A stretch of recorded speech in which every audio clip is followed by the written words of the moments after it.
Hi there. My name is Wajahat Saeed Khan. I'm a journalist based here in New York City. I've been here for the last couple of years through the pandemic. I am originally from Pakistan, where I was stationed for the last 2 decades or so, covering the security aspects of the Forever War or the Long War from Afghanistan, Pakistan, India, Iran, other neighbors, etc. I've restarted my broadcasts, which I'd left since I left Pakistan for several reasons. One, I was going to school here in New York through the pandemic. That was rough. And then I was getting my feet wet with real life reporting based out of here from New York City on a completely different subject, which is the Indo Pacific. But this broadcast is what I hope the first of a series of broadcasts about the end of the Forever War, the Long War, the Afghan War, the Afghan drawdown, the Afghan withdrawal. There's so many names and brands which have emerged from this conflict, which, by the way, incidentally started the same year I was born. I'm from the city of Quetta in Balochistan, which is Pakistan's biggest province, which borders Afghanistan and Iran, and internally borders all the other provinces of Pakistan. There's this broadcast, whatever you want to call it, is going to cover what's happening in Quetta, but also the larger American drawdown and implications, especially for those who are left behind. Now, there's several aspects of covering the American withdrawal. There's a partisan aspect. Should President Biden have taken this decision or not? Which that is a debate ongoing in Washington. This is not that broadcast. This broadcast is about what will happen, what are the US's options after it pulls out of Afghanistan. Now, before we start, I'd like you to do the necessary bit, which is to click on subscribe and press the bell icon so that when I start updating with more broadcasts about the US withdrawal from Afghanistan and the region, you will be the first to know and track it. All right. Now, today's bit is called Between a Rock and a Hard Place. Pakistan's options for allowing the US military regional presence after the withdrawal from Afghanistan. There'll be 5 aspects which I want to discover today. One, Pakistan itself. The country, one of the world's largest, 5th, 6th largest country in the world, depending on how you count its population, is desperate about relevance. Why is Pakistan desperate about relevance in a post-American, post-withdrawal South Asia? We're going to talk about that. Second, with the pressure for basing on its ground, on its soil, can Pakistan afford to alienate its ally, China? We'll be talking about that. And can Pakistan alienate or afford to alienate the Taliban? We'll be talking about that, and will, of course, take into question the bit about its neighbors. Can Pakistan alienate its neighbors if it continues to play ball with the Americans? And perhaps the most important question is that what about its own population? Where does that lie? All right, now before I really get into Pakistan's options for allowing the US military bases on its soil, let's zoom out and go back in time and understand what's really the history here as far as the Pakistanis and the Americans are concerned. Now, why are we talking about this? Just to remind everyone, the issue of America's options of staying on in the region, not in Afghanistan, but in the region to support the Afghan government as well as keep an eye on the Taliban, who have shown signs of tolerating the presence of other terror groups. Remember Al Qaeda? Well, there's a lot of reporting out there, there's a lot of analysis out there that Al Qaeda is waiting in the wings. It's firmly enmeshed in Afghanistan, and that when the Americans leave, if the Taliban take over, Al Qaeda might become operational again. That's why it's important, according to Washington and proponents of this strategy, that the Americans keep some sort of counterinsurgency, counter-terror presence in the region. Now that really brings into question the idea of basing. Where would the US base itself? Now there's obviously, Afghanistan is a landlocked country, and we must have a quick look at its neighbors to see where they lie. Of course, let's just discount Iran. Iran is not a friend of the United States and vice versa, and it's impossible, given the current circumstances, for the US to base in Iran. That brings into question the stands, which Uzbekistan, Tajikistan, the other stands, Kyrgyzstan, etc. There's so many, right? Which lie north of Afghanistan. However, this broadcast is not that show, even though there has been recent reporting about US efforts to base itself in one of the stands. But this is actually about the biggest stand of them all, Pakistan. Now, Pakistan has had a history of allowing the Americans on the ground. One of them, of course, if we really start to go back, one instance where Pakistan starts pivoting towards the Washington-led order in the 1950s is when it becomes a partner in a Washington-led alliance called SEATO and CENTO. We don't need to get into the nitty-gritty of that, but keep in mind that at the height of the Cold War, when the world was divided in a neat bipolar order between Moscow and Washington, Pakistan decided in the 50s and 60s to clearly side with Washington and allowed on its ground the first US base in Peshawar at an Air Force base called Bada Bear.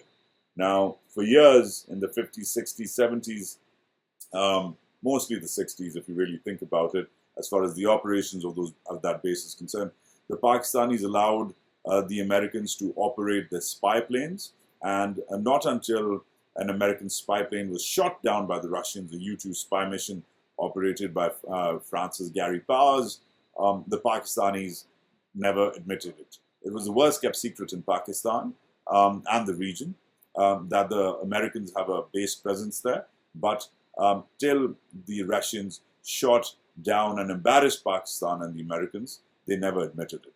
Now, fast forward to the 2000s, again, in another alliance led by another military dictator. It was in the 50s, 60s, it was General Ayub Khan, who led Pakistan's pivot to Washington. In the 2000s, it was General Pervez Musharraf, who realigned Pakistan with Washington after 9/11.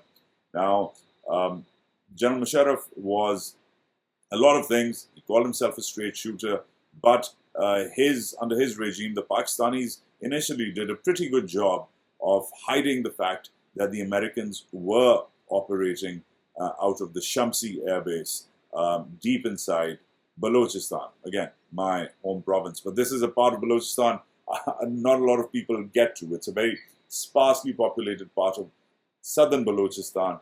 The Shamsi Air Base is near another Air Force base in Jacobabad, and that's where the Americans were for the longest time, running their drone operations out of Shamsi. Now, again, this show is not about the American drone war, but it is to reiterate that the Pakistanis have allowed the Americans at least two bases that they eventually admitted. They admitted about Shamsi as well at the turn of the decade for another reason, which we will visit later. However, the current Q&A, which is ongoing with the Pakistanis, won't they allow the Americans a base presence as the US pulls out, is a question which right now the Pakistanis have basically just, swatted away at that fly. They're saying absolutely not. It's not going to happen. In fact, I interviewed the Pakistani foreign minister just a couple of weeks ago for my publication when he was in town recently in New York, and he pretty much swatted my question away, saying absolutely not. We're not going to allow American boots on the ground. Now, that's the official response right now. However, there are conversations ongoing. It's been reported that the Pakistanis are in negotiations with the Americans, and they're asking for pretty much the impossible. They're saying that we would like to approve, if you keep drones on our territory, we would like to approve every target before you hit it. Now, that's the reporting from the American side. From the Pakistani side, there have been, I would say, unclear admissions that there are ongoing negotiations. However, this show is not about those negotiations either. This show is about the larger question that what are Pakistan's options in case it allows or disallows the Americans' base presence on the ground. But considering its past, safe to say that the Pakistanis, the initial response is saying, oh, no, not at all, there are no negotiations, and then there will be no boots on the ground. Those narratives, those claims cannot be easily believed because, well, Pakistan has played ball with America for decades. Why would things be any different this time? That's what we are here to analyze. Keep in mind also that basing-wise, it's not just the Shamsi Air Base or the Badabir Air Base in the 2000s or the 1960s and 50s and 60s that Pakistan's allowed. At the height of Pakistan's insurgency as well as the Afghan war in the 2000s and the 2010s, the Americans were allowed safe houses all across Pakistan. They were allowed surveillance, including a base I've visited in Quetta, where I've seen from my own very eyes American military personnel and paramilitary personnel. And of course, the US forces in the 2010s were allowed, in the early 2000s, were allowed to operate in Pakistan's, what were once called Pakistan's federally administered tribal areas. So every time a Pakistani minister or diplomat says no boots on the ground, I take that with a pinch of salt. So why is Pakistan desperate for relevance? As the Americans pull out, we must assess how Pakistan's always played its game, how it's always bargained for its position in South Asia. Pakistan's always enjoyed being an American go-to in what is a rough neighborhood. Every time there is an issue, a threat in the region, Pakistan has been a nice parking spot, whether it was for the Afghan Mujahideen and the Russian face-off in the 80s, whether it was for the larger communist threat in the 50s and 60s, whether it was the war against terror in the 2000s and 2010s. Pakistan pretty much tried to play ball with the Americans and said, get over here, all yours, mi casa, su casa. Of course, that's me being a little flippant, but that's been the policy of the Pakistani-led establishment, the military, and even Democrats.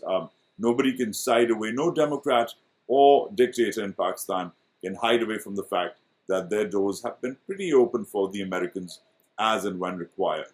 Now, as the region becomes less relevant, and I say that not in terms of Pakistan, but the region, starting from Pakistan all the way to the Middle East, there's been a lot of very clear-eyed views coming out of Washington for the last year and a half since this Trump to Biden transition, that South Asia, AfPak, the Middle East, etc., are going to become less important, and the real region of importance, considering the rise of China for the US, is the Indo-Pacific.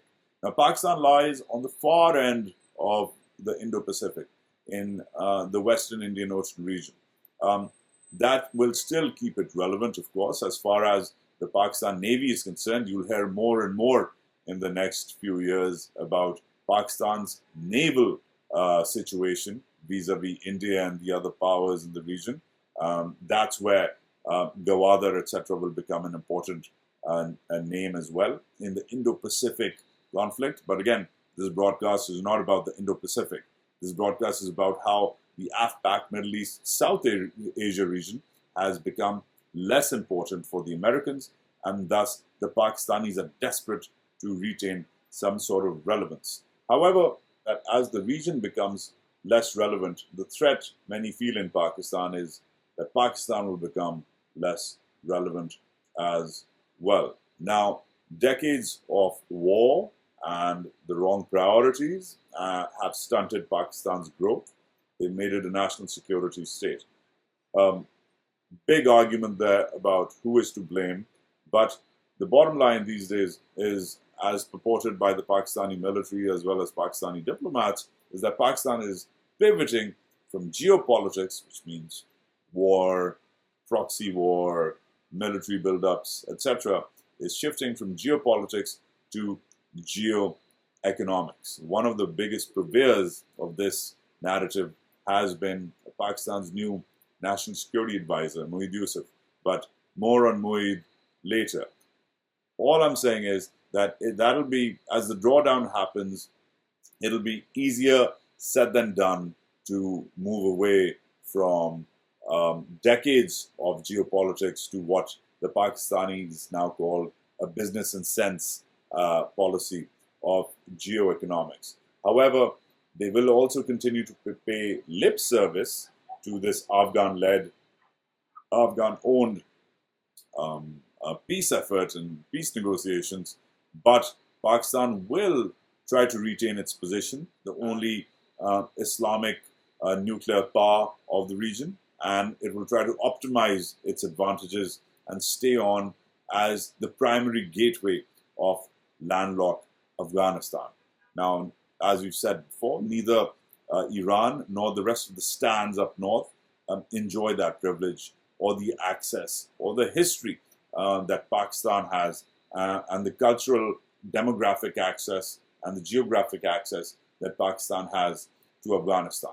So Pakistan will, even as the Americans pull out, Pakistan will try to remain relevant. That's point number one. However, by letting the Americans in, Pakistan risks alienating China. That is a huge topic of debate because China represents currently a magic number for Pakistan, $60 billion. That is roughly, from what we understand, is the reported investment China is making through the flagship Belt and Road Initiative, also called the China-Pakistan Economic Corridor.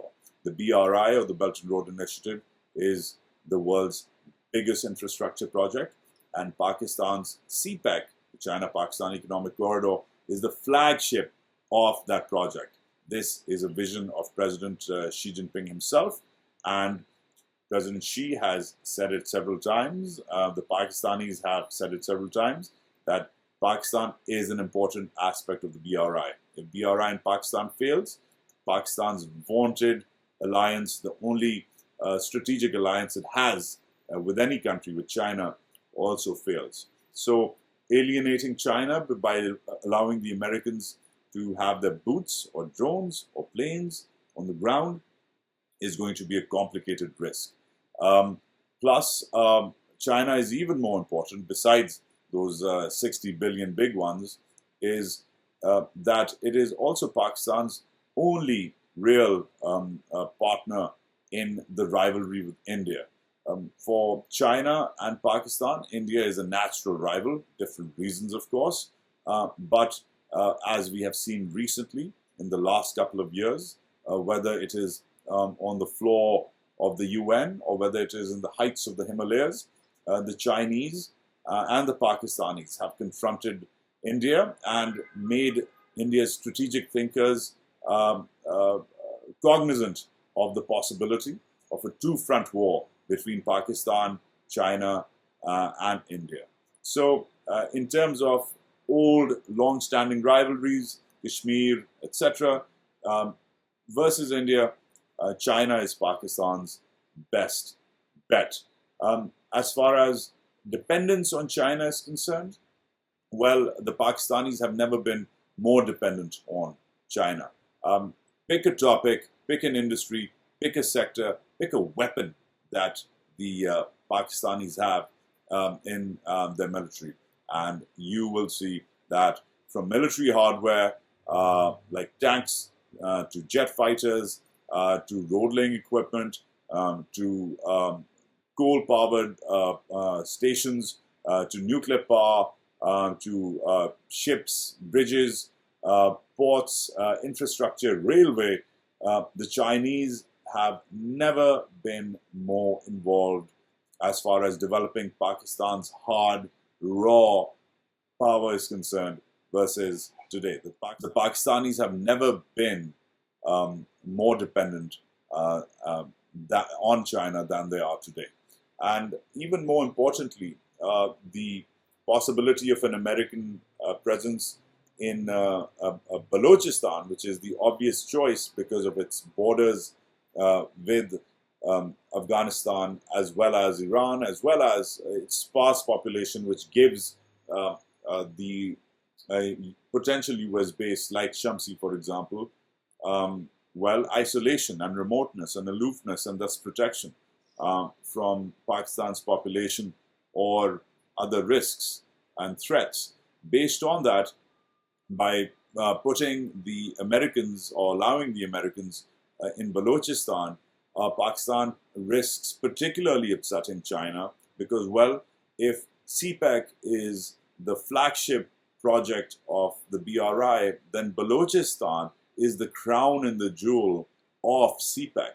Balochistan is expected to be turned around because of Chinese investment, expertise, engineers, etc. in the next few decades, and putting the Americans in the same province where the Chinese are trying to develop a massive port, where the Chinese even have, according to the Pentagon, plans for docking People's Liberation Army Navy ships, where the Chinese have plans for industry, agriculture, and mineral resources as well. Putting American boots or drones or planes on the ground will create a particular problem. So the bottom line on China is that by allowing the Americans on the ground, the Pakistanis will not be making many people in Beijing happy. That's the bottom line on China. The next question is that by allowing the Americans on the ground in a base of some sort, what will the Pakistanis have to deal with as far as the Taliban is concerned? Now, we must be very clear-eyed about Pakistan's relationship with the Taliban. First of all, in the latest news is that the Taliban have issued a clear threat that whomever allows the Americans the mistake or commits the mistake of allowing the Americans a base, and I'm quoting from a Taliban newsletter, they will have to undergo misfortunes and difficulties. Now that is a clear threat. That's not even a veiled threat. That's a clear message to the Pakistanis that if you end up housing the Americans, guess what? And that guess what question brings into argument the old debate about how much control the Pakistanis have over the Taliban. Now, over my years of reporting from both sides of the border, this is a crucial question.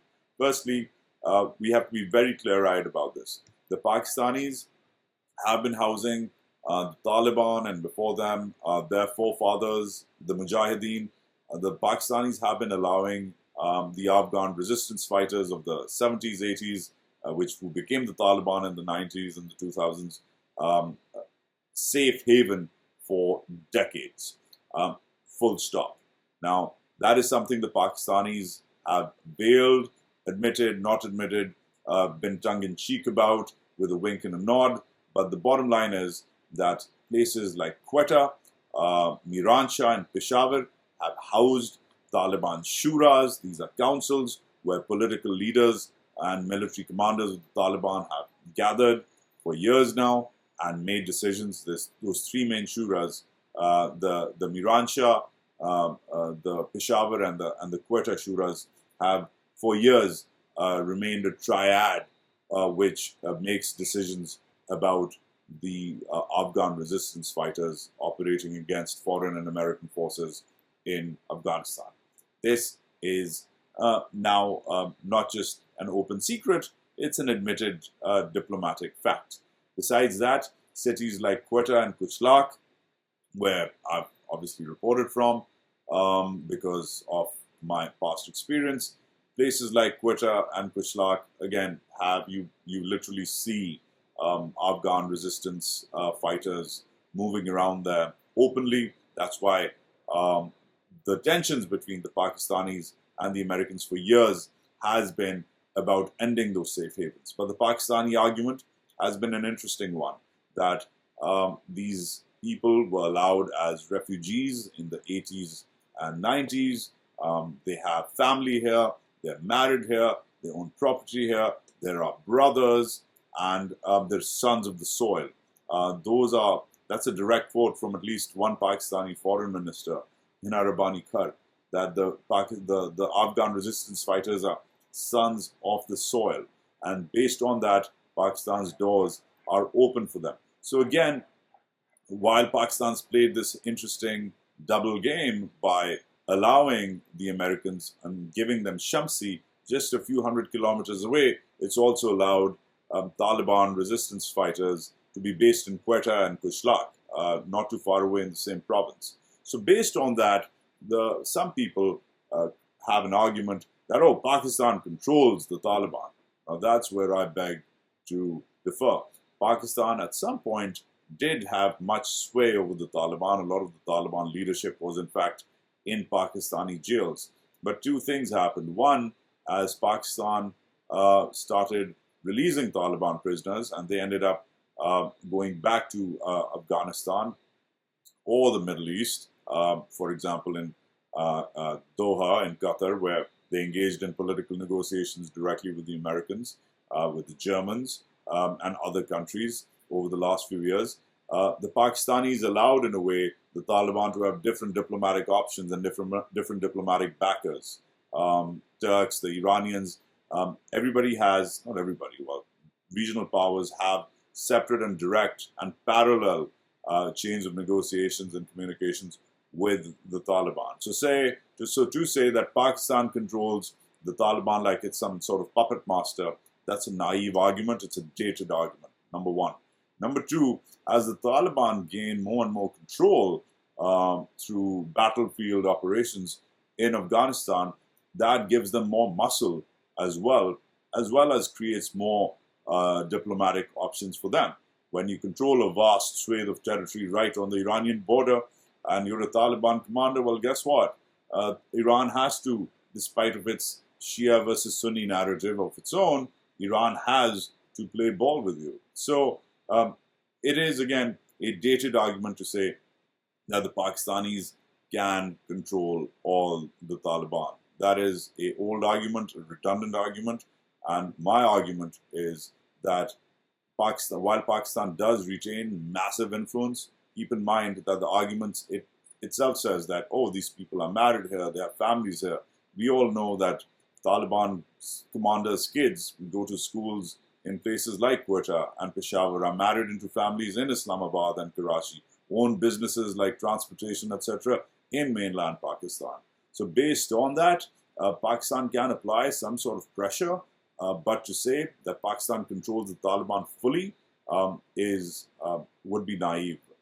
So based on that, the threat from the Taliban thus needs to be taken seriously as well, that if Pakistan does allow the Americans' presence on the ground, the Taliban will push back. Now, how will they push back? Well, we've already talked about the Taliban having separate lines of communications with regional powers, including, by the way, with Pakistan's arch rival India. Yes, believe it or not, the Indians have their own direct lines of communications with the Taliban, as we recently saw. But very importantly, and this is critical, the Afghan Taliban also have some sort of indirect influence over the Pakistani Taliban. Now, the Pakistani Taliban are a completely different animal, but not really. Some people have long analyzed that the Pakistani Taliban only wants to these anarchist radicals, that they don't adhere to the principles of the Afghan Taliban, that they are more prone to terror, that they are more anti-Pakistan because of their inherent anarchist radicalism. To some extent, that opinion is valid, but there has been enough literature and reporting out there to assess that the Afghan Taliban have exerted some sort of influence on the Pakistani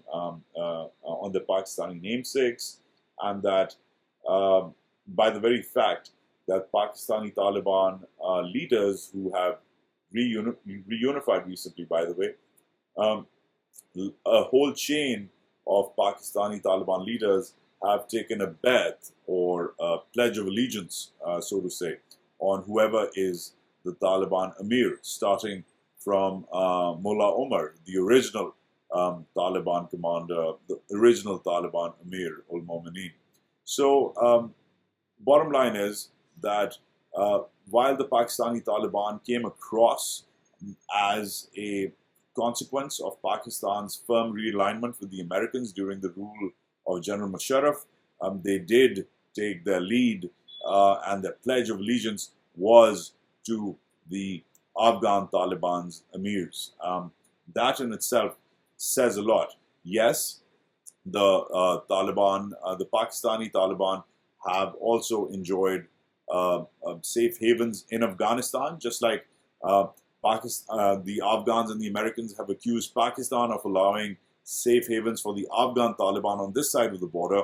The Pakistanis have accused the Afghans and the Americans of housing and tolerating Pakistani Taliban leaders and forces on that side of the border. But that's been a political back and forth. Bottom line is, as far as exerting influence is concerned, tomorrow, if the Pakistanis allow the Americans the privilege of basing in Pakistan, an Afghan Taliban commander may exert some sort of influence over the Pakistani Taliban and say, go get him. Now, where we've recently seen the Pakistani Taliban in action, should say a lot about the sort of muscle they have. Just recently, they attacked the Serena Hotel in Quetta, one of my favorites. I've stayed there several times. I've had a few birthday parties there as well. But earlier this spring, the Pakistani Taliban attacked the Serena, where the Chinese ambassador was visiting, and missed him by a matter of minutes. That was a huge signal, raised alarms all across that part of the world. If China's top diplomats had been taken out by a Taliban group in Pakistan, that would have been, well, all hell would have broken loose. But it just goes on to tell you how much muscle they actually have and how deep and precisely they can strike within Pakistan. So the Pakistani Taliban cannot be taken lightly, and nor can the connection with the Afghan Taliban be taken lightly. Another aspect, which is also disturbing in this calculus of Pakistan's relationship with the Taliban, is Al-Qaeda. Now, Al-Qaeda is the original target of this war against terror, which is still ongoing in different ways and facets in different parts of South Asia, AFPAC, in the Middle East. But Al-Qaeda, there's been recent reports that Al-Qaeda is alive and well, and despite its leadership being dismantled and yes, killed. Remember Osama bin Laden? He was killed in Pakistan in 2011. But there are Al-Qaeda leaders at large. Al-Qaeda's number 2, Ayman al-Zawahiri, is among them.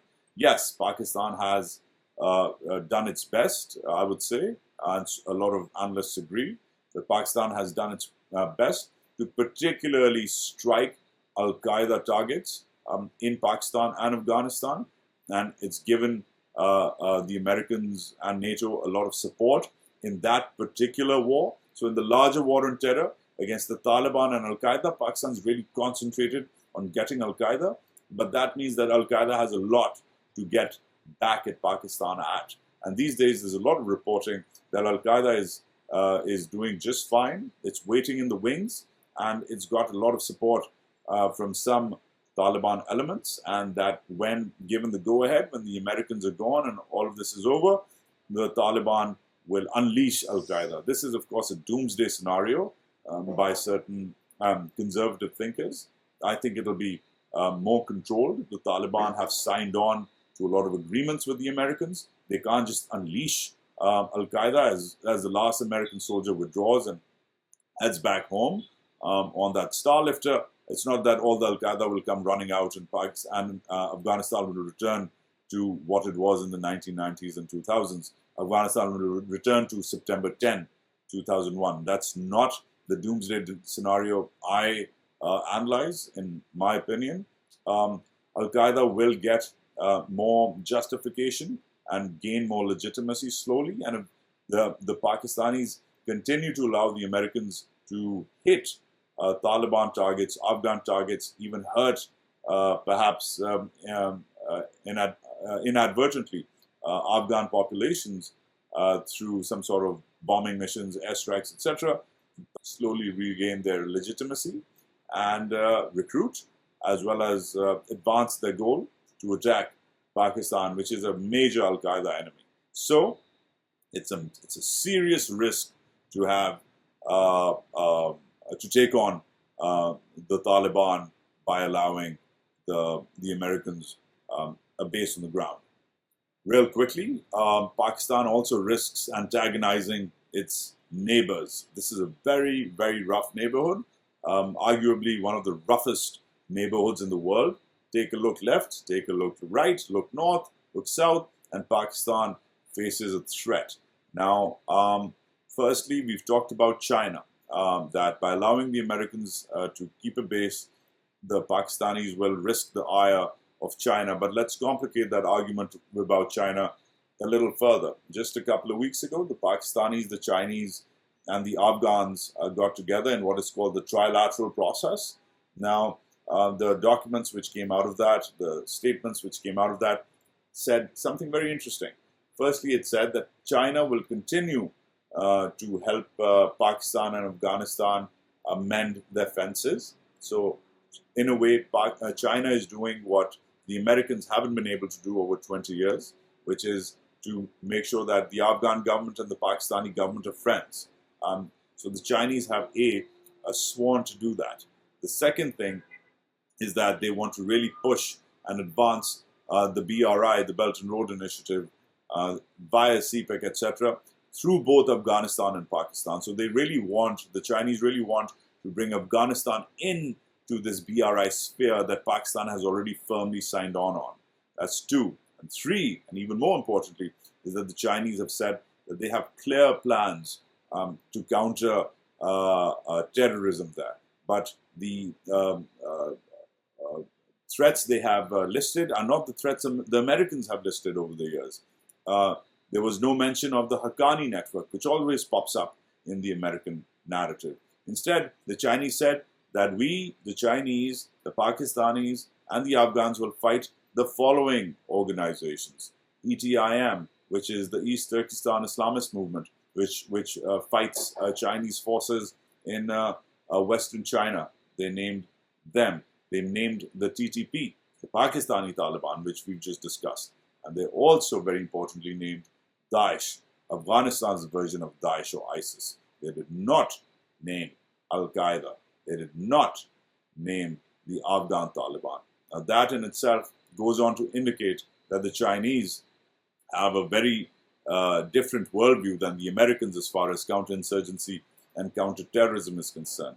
That complicates our argument even more, that if the Pakistanis let the Americans retain a presence on the ground, the Chinese trilateral process, China's big plans for Afghanistan and Pakistan together, those become complicated. So Pakistan has all the more reason, including the trilateral process, not to risk the ire of China as far as the US basing question is concerned.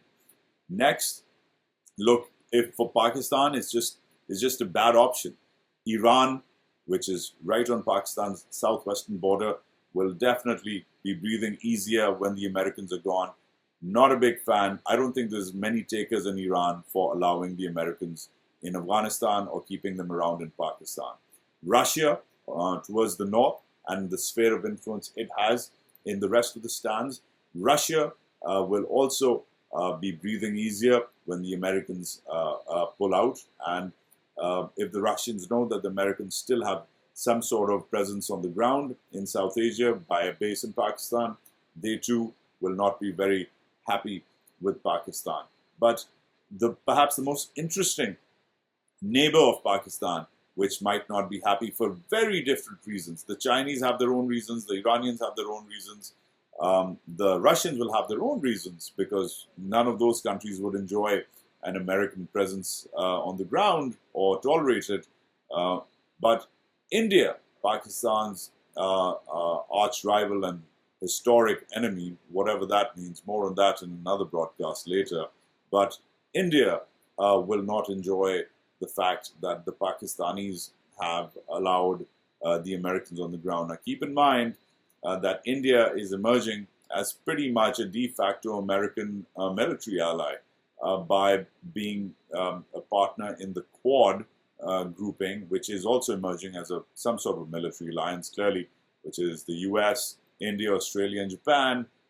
India is increasing business, technological, diplomatic, economic, and most importantly, perhaps for this particular argument, military proximity to the US will make Indian strategic thinkers a little nervous that, hey, if there's a few hundred or a couple of thousand or maybe more Americans operating a little mini war from Pakistan, sharing information with Pakistan, giving access to the Pakistanis, sharing intel with the Pakistanis, and doing business with the Pakistani military and the Pakistani state by staying on the ground, well, that'll make a lot of people in New Delhi unhappy and uncomfortable with their own relationship with the Americans. In a way, perhaps the Americans will be able to do what the Pakistanis have always wanted them to do, but that, hey, make sure that the Indians get off our back and the Indians talk to us about Kashmir.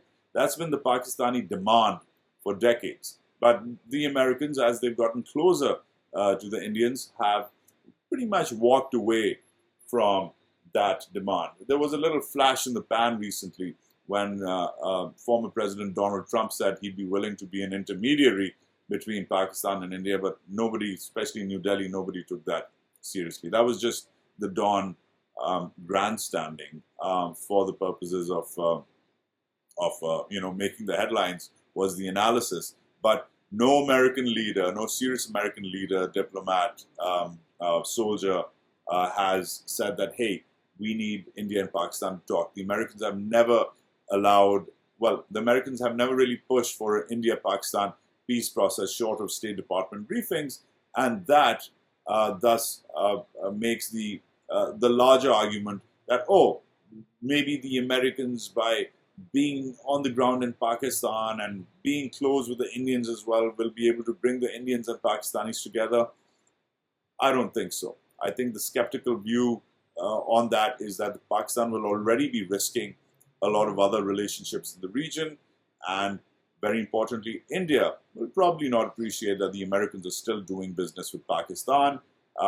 Every time the Indians will want to perhaps push Pakistan for their own gains as far as that bilateral relationship is concerned, Pakistan will try to reactivate and play the air-based card or the drone-based card or the boots-on-the-ground card with the Americans, and that'll just complicate the relationship further.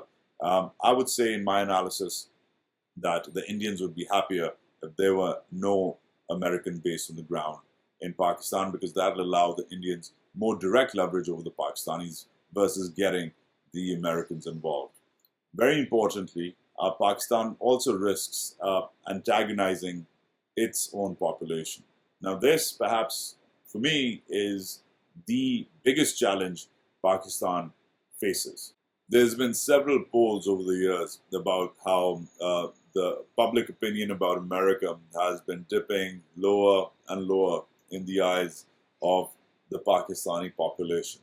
But we don't need polls to tell us where people lie.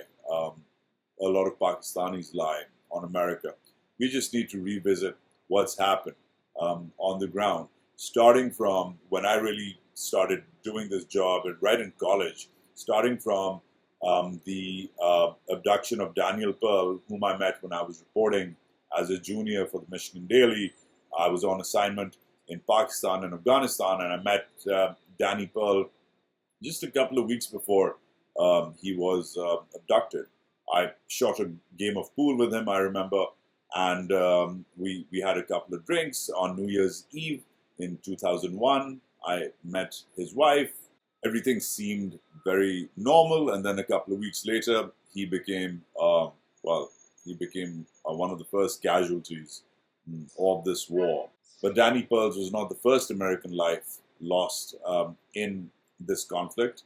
After him, the whole narrative about the safety of Americans on the ground changed as Pakistan's population, firstly through its radical elements on the fringe, and then more and more mainstream elements, from its media to its columnists to the imams in the mosque in Friday sermons. You saw Pakistan over the years with all this pent up anger against the West and America, in particular, seeing what was happening in Afghanistan, seeing the contradictions of the government in Islamabad and the military in Rawalpindi, seeing all of that, you saw the population seethe and a clear anti-American narrative develop, whether it was in literature, whether it was in the media, whether it was in the mosque, whether it was on the street. Even Pakistani graffiti started reflecting that, America was not welcome. The war on terror which followed, which tried to target American diplomats, foreign embassies, and anybody associated with them,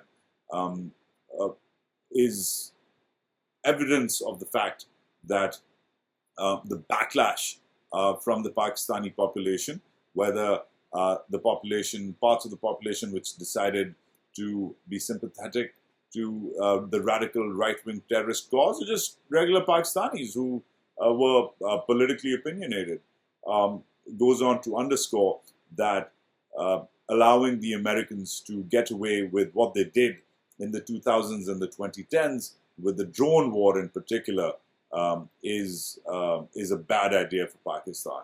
Moreover, the current Prime Minister, Imran Khan, has for years, and literally for years, been against this war personally, and been against the drone war in particular, and has been on the record not once, not twice, but dozens of times about how he thinks that the drone war has been counterproductive, how it's actually ended up creating all this collateral damage, and it's ended up creating generations of suicide bombers, and how the U.S. war effort in Afghanistan has also been, while he has condemned the attacks of 9/11, he has as vociferously condemned America's war efforts in Afghanistan. He doesn't think war is the solution, and he himself will be an interesting man to watch in the coming days, weeks, and months, because Imran Khan in particular has been an anti-American, not in a diplomatic sense, but definitely in a militaristic sense. He's been an anti-American voice as far as the war in Afghanistan is concerned, and the American drone war conducted from Pakistan is concerned. So, besides the population, the current civilian leadership in Pakistan is also unlikely to support the idea of a base. And then, of course, we do understand that in the larger scheme, over a decade and a half of being a U.S. non-NATO major ally, as it was bequeathed that title in the early 2000s, Pakistan's come a long way. It's learned from its mistakes. Siding with the US drone war really fueled the pushback from the federally administered tribal areas, created exactly what Khan has said, created that pushback, created that generation of bombers and terrorists, who thought clearly that for them, it was a simplistic world, that here's Pakistan, here is America, they're helping each other, bombing my village, bombing my mosque, bombing my neighborhood. And for me, the Pakistani soldier is as much of a target as the American soldier. That became the rally behind what became the Pakistani Taliban. Other groups, even more radical groups, allied to that right-wing, radical extremist, violent terrorist cause.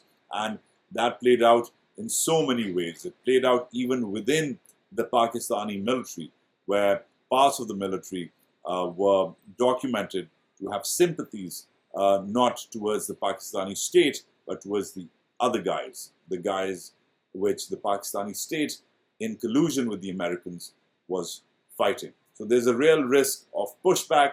The Pakistanis have suffered it. Thousands of lives, soldiers and civilians have been lost. Blood and treasure has been spilt. The numbers are staggering. While the US has lost around 2,400 soldiers, between them, the Afghans and the Pakistanis have lost almost 150,000 soldiers and civilians. It's a huge loss on both sides of the border. And there are not a lot of takers for this war to continue. However, in conclusion, there are 2 or 3 aspects which define the dilemma that Pakistan faces, the risk versus reward of being between a rock and a hard place. On the one hand, if Pakistan says no for all the reasons just listed, the main risk is diplomatic isolation from the Americans. If the Americans actually do want, as has been reported by the American press, they do want to have some sort of base presence in Pakistan, because as we've listed, the options in the rest of the region are thin, and the Pakistanis say no, well, guess what? Risking American diplomatic isolation is never a good idea for anyone. So that's clearly an important and a primary risk. Also, Pakistan will continue to be the boogeyman by whether it's the Afghans, whether it's the Americans, whether it's the Indians. No friends of Pakistan in the Kabul government or in New Delhi, if we are going to be realistic. But this New Delhi, Washington, Kabul triad will, as it has over the years, will continue to blame Pakistan for good and bad reasons as the boogeyman, as the conflict in Afghanistan escalates, as the Taliban score more battlefield victories, as violence against civilians gets to an even higher level, as we see more atrocities, which are a natural, perhaps, consequence of the war. We will see Pakistan take the hit. Even when there are policy failures from Kabul and from Washington, Pakistan will likely take the hit and be blamed as the evil puppet master, which is still controlling the Taliban. So that is another risk that Pakistan takes. A third risk which Pakistan takes by saying no to the Americans is an institutional one, as well as a financial one. The Financial Action Task Force and the International Monetary Fund are 2 very interesting mechanisms that the Americans and their friends have deployed of late against Pakistan. Pakistan owes money to the IMF, borrows money from the IMF, is heavily indebted to the IMF, and needs the IMF. Between all of those hard choices, every time the Pakistanis need a bailout, the Americans, who are the guardians of the IMF, will tell Pakistan to play ball. In the past, when the Pakistanis have gone to the IMF and the IMF has looked at the Americans for a green light, the Americans have said to Pakistan, jump, and the Pakistanis have said, how high? Well, no more.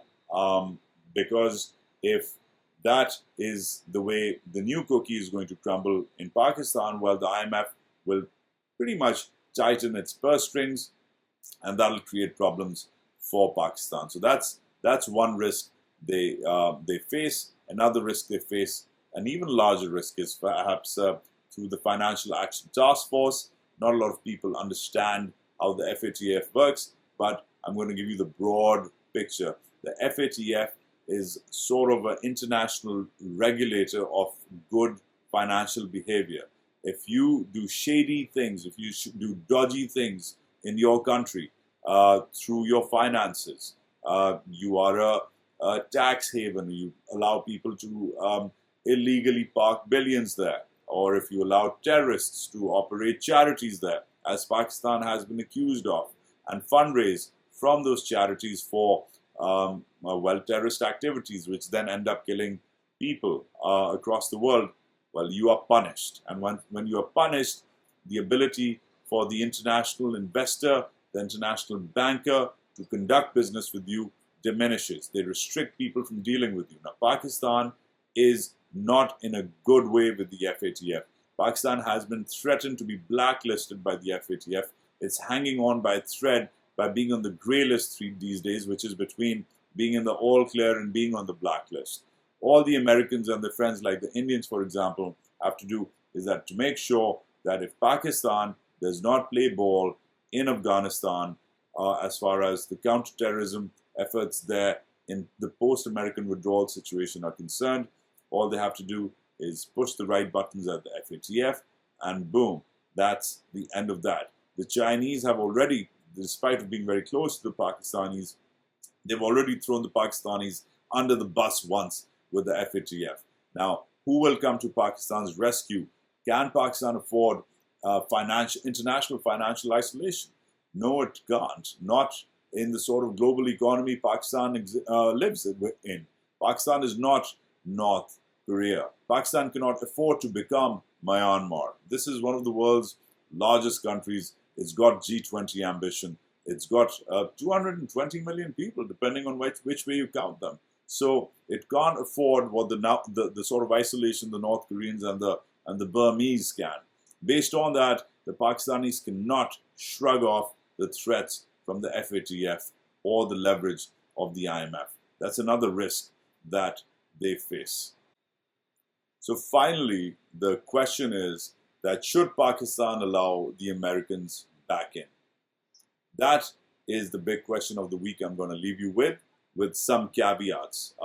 Remember, Pakistan cannot afford to risk alienating its own population, cannot afford to risk alienating the Chinese, the Taliban, its neighbors. But on the other hand, it cannot risk the ire of the Americans, diplomatic isolation, encirclement by India and Afghanistan, and even more importantly, the IMF and the FATF. So between this rock and a hard place, what are Pakistan's options? That is going to be my next broadcast from here in the Upper West Side in New York City. My name is Wajahat Saeed Khan. Again, I urge you to subscribe and click and do all the due diligence. Write to me, leave me your notes, tell me what I did right or wrong, tell me what sort of topics you want to hear of. I can cover pretty much anything you want me to, but my interests really lie in South Asia. That's where I've been. That's where I'm from. That's where I've been reporting from, and that's a theater of conflict I've still been covering. But as the U.S. drawdown continues, I hope that I can take your feedback in and bring you more and more data about the consequences and the questions which emerge out of the end of this so-called forever war. That's it from me. I will see you soon. Take care. Have a great week. Bye-bye.